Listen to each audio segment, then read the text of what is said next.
I had a really good experience at diving talks. 2024 was my second time at diving talks, and it was even better than the first time I was there. It's really an incredible event with some amazing speakers, opportunity to meet some really great people, new divers from all over the world. So it's really an incredible event, and I would encourage anybody that is able to go to go.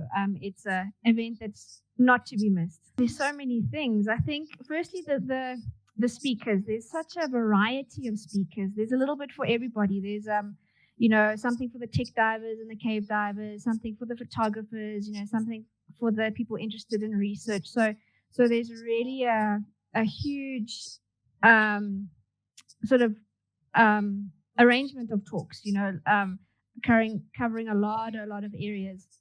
And then, of course, it's the opportunity to meet all of the speakers and all of the different divers from around the world, to interact and to network with them, and ask them questions and find out a little bit more about their diving and what they're doing. I think that's probably one of the biggest highlights is the networking opportunities and the opportunities to really engage with the speakers at the event. So I think it's, again, listening to all of the different speakers to understand the different types of diving and the types of diving that they're doing, the research that's ongoing in diving.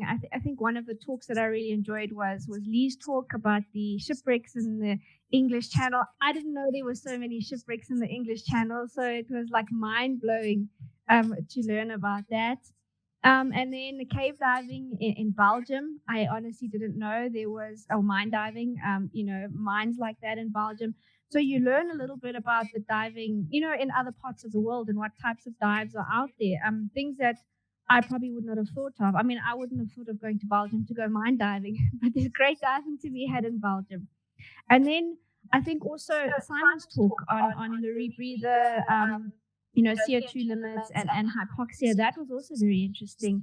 We have these sort of protocols that are in place for safety reasons, but are they really working? So that was also a very interesting talk for me. So I think as a diver, you also take there's a lot to learn from diving talks and all the presentations that are given there. Yep. So no really deep diving on the cards for me at the moment.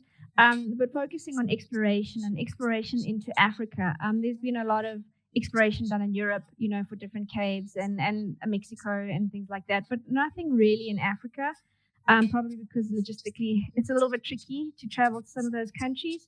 So last year we did a big trip into Zambia to look for some cave systems there.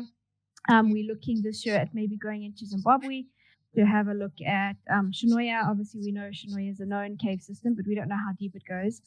So yeah, just focusing on exploration and diving places I haven't dived before. So trying something new.